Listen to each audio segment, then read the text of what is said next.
I had to dream in monochrome. Life that they spun. Heaven calling me home. Now check this out.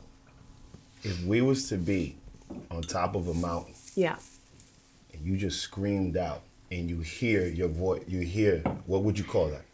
When you Like a yodel or an echo? What do you mean? Boom. Oh, An echo. Echo. So let's go to 2014 and talk about the golden echo. Thank God I didn't call it the golden yodel.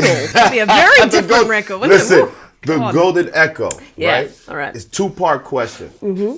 The whole thing with the sophomore jinx now. It takes your whole life to create this debut. Yeah, that's right. Then now you have the second, which is now 2 years from, or, you know, a few years back until this point, right? Yeah, yeah. The second part is the album before your last one, right? Mm-hmm. Primal Heart came out 4/20, 4 years later. That's right. Right? Yeah. So then now,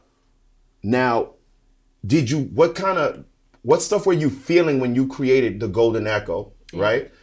And then why did it take 4 years after to do this next album, right? Mm-hmm. Because, you know, there's probably things. Yeah. The world needs to know. There's people that follow you. The Yeah. next Kimbra-esque person in their own style is watching you. They love you out here. They need to know what these things are so they know that they're not alone in this struggle. But let's talk about Golden Echo first, and then we get into this 4-year hiatus and why the 4 year. So now, let's talk about Golden Echo. How did you feel in the process of making this album?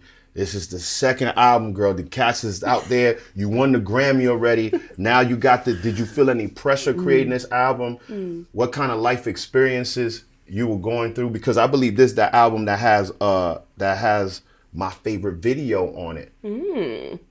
Come on. What is it? Gold Mine. Okay, yeah. Look, she was trying to catch me out there. You saw? She act like I don't know the records. Nah. Research. I like it. Yeah. It's good. You gotta listen. You gotta pay attention. Yeah. Golden Echo. Yeah. Where were you at when you did that? How did you feel after winning the Grammy? Now I got to get back in the studio and create this piece of work. One has a choice, right? You either like kind of dive straight into that world, live in Hollywood. I mean, I guess that was kind of the move, was to be based in LA and doing the LA thing. Instead, I moved to a farm in Silver Lake. You pulled the Wyoming move like Kanye or something. She went to a So farm. it was real. I mean, I was waking up every morning with free range chickens in the backyard and sheep, you know, doing their thing. There were dogs, there were goats, there were baby lambs, it was a whole thing.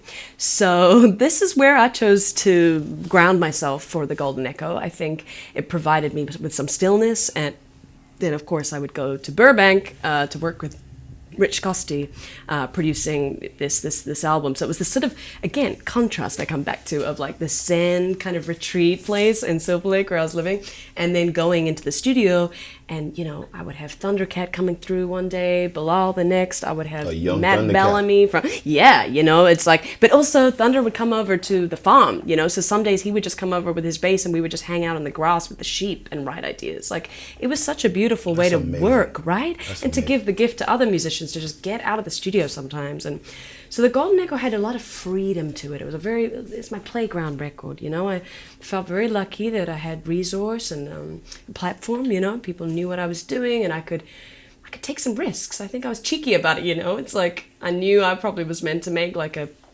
heartfelt, like minimal, like pop record with drum machines and emotional. And I was like, nah, I want to make a weird, like kind of unexpected album. And maybe that's the, you know, the rebel artist who doesn't want to do what the label's telling you to, or just genuinely wanting to make a record from the place you're at. And that's where I was at. You know, I had all these things at my fingertips and I wanted to explore.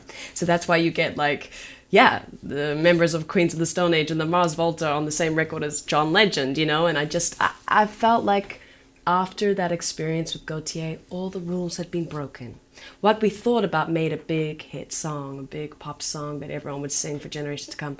It was never what you thought. That's always what it is. You know what I'm saying? Like, this is a song where the chorus doesn't even drop to like 2 minutes. There's like a refrain after the verse where you just sit back and listen. So I felt kind of fearless. I didn't feel, I felt like if anyone was going to tell me to follow some template to get, my name made, it was like, but we just broke the template. There's no template. Like, let me just do what I do. I've already set up a trajectory with my sound, and sort of like take a leap of trust that the fans would, connect with it, even if it didn't go down the exact line of what that song did for me, if that makes sense. Peace of mind.